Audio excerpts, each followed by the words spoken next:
Hello students, जैसा कि मैंने आपसे वादा किया था कि मैं जल्दी ही इस लॉकडाउन के टाइम में वीडियोस लेकर आऊँगा और वीडियोस में बोर्ड पर लेके आऊँगा। ये सब कुछ मैंने सेट कर लिया है और आपके सामने मैं हाजिर हूँ। बच्चों, आज का जो हमारा जो टॉपिक होगा वो chapter number first 12th physics की electric charge and electric field की जो न्यूमेरिकल्स जो पार्ट होगा उस पर होगा, क्योंकि मैं हाफ चैप्टर लगभग कवर कर चुका था इससे पहले और जो मैंने वीडियो डाले थे वो वैसे ही डाले थे, बोर्ड पे नहीं डाले थे। तो बिना समय हम वेस्ट किए आओ न्यूमेरिकल्स को स्टार्ट करते हैं।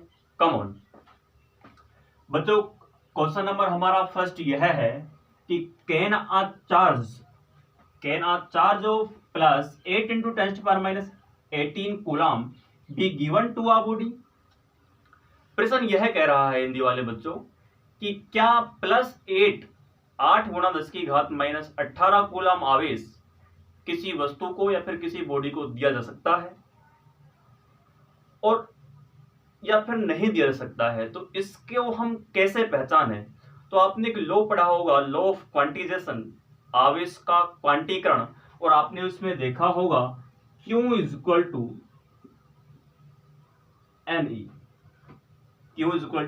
ne। ये लॉ यह बताता है कि जो इलेक्ट्रॉन का जो आदान प्रदान होगा, चार्ज का जो ट्रांसफर होगा वो हमेशा इंटीजर नंबर में होगा, एक पूर्ण संख्या में होगा। तो हम अगर n की वैल्यू यहां से निकाल लें और n की वैल्यू अगर इंटीजर आती है, पूर्ण संख्या आती है, तो यह संभव होगा, पॉसिबल होगा। अगर इंटीजर नहीं आती है तो यह पॉसिबल नहीं होगा। तो सबसे पहले आपको करना क्या है, जो क्वेश्चन में दिया है Q की वैल्यू आपको लिखना है Q = +8 इंटू 10⁻⁻18 कूलम, और E इलेक्ट्रॉन पर चार्ज आप जानते हैं 1.6 इंटू 10⁻⁻19 कूलम। ये दोनों वैल्यू बच्चों हमने यहाँ इसमें रखना है। आप यहाँ से n का मान निकालोगे तो n के मल्टीपल में E है, ये डिवाइड में जाएगा क्यों के, तो Q की वैल्यू आप रखो +8 इंटू 10⁻⁻18 कूलम, E की रखो 1.6 इंटू 10⁻⁻19 कूलम। कूलम से कूलम कैंसिल बच्चों। ये 10⁻⁻19 जब ये ऊपर जाएगा तो पॉजिटिव हो जाएगा, प्लस हो जाएगा, तो 8। अब ये वाला पोर्शन भी देखो, यहां से अगर ये पॉइंट में हटाऊंगा नीचे से तो ऊपर एक 0 आ जाएगा। ऊपर पहले से ही -18 है, जब ये ऊपर जाएगा तो ये वाला पार्ट ये 19 प्लस हो जाएगा।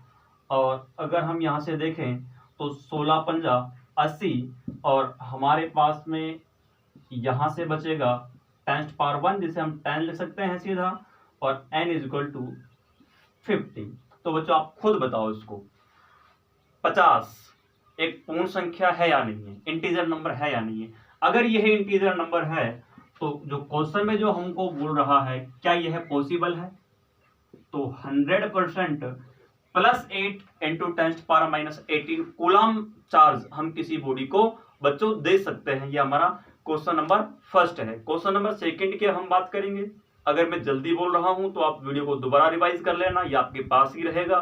तो आइएगा नेक्स्ट क्वेश्चन के ऊपर हम डिस्कस करते हैं। बच्चों कुछ चीजें आपको मैंने सिखाई हुई हैं, जैसे हमने कूलम्स लॉ के अंदर जो कूलम्स लॉ का जो सीधा जो मैथमेटिकल जो फॉर्मूला है वो हमने पढ़ा था, F = K(Q1Q2/r²। 11th 12th के अंदर हमने पढ़ा होगा गुरुत्वाकर्षण बल, वहां F = आया था G m1m2/r²।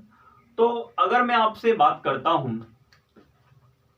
क्वेश्चन नंबर 2 की, क्वेश्चन नंबर 2 बच्चों यह है, find the rate of Fe to Fg for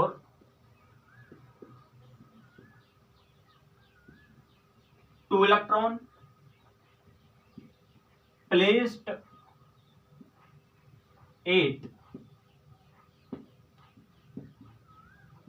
same distance apart in air,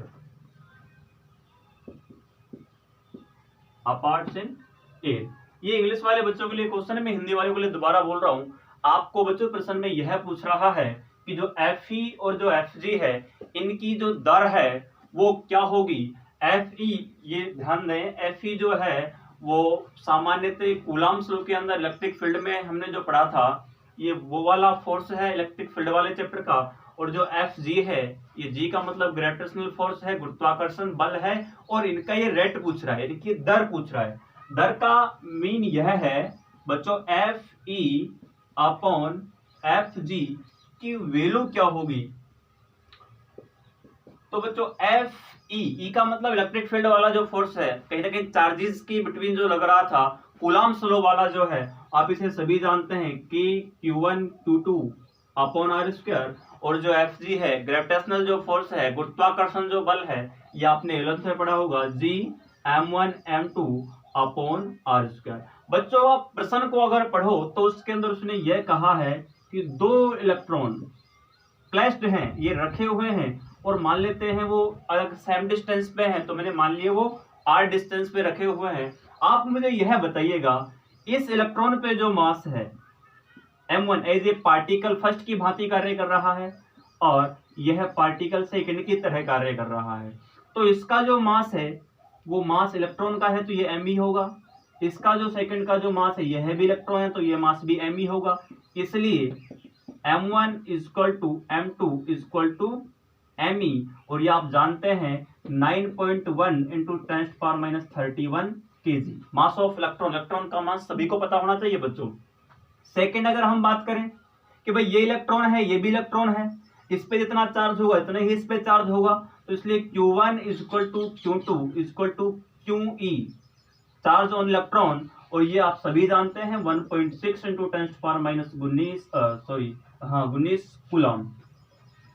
तो यहां से r square cancel, F E upon F G ये के, और Q1 में Q2 की जगह जब रखूंगा QE तो ये हो जाएगा QE का स्क्वायर, क्योंकि QE होगा, और यहाँ पे G M1 M2 की जगह में रखूंगा, M1 व M2 की जगह में रखूंगा ME, तो ये हो जाएगा ME स्क्वायर।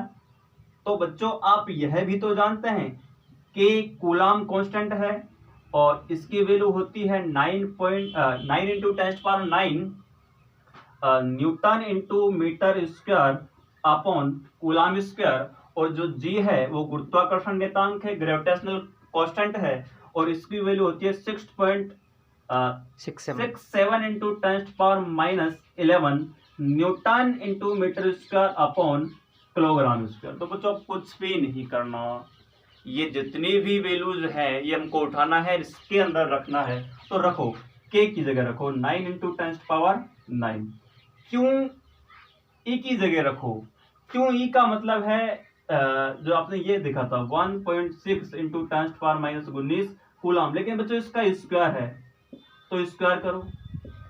जी की वैल्यू रखो 6.67 इंटू 10⁻11, और ME मास रखो 9.1 इंटू 10⁻31, इसका भी बच्चों स्क्वायर करो। ये जो पूरी वैल्यूज हैं, जब आप इनको हल करोगे तो FE अपॉन में FG, जब आप जैसे ही इनको हल करोगे ये आपके पास में आएगी समथिंग 10⁻42 10⁻42।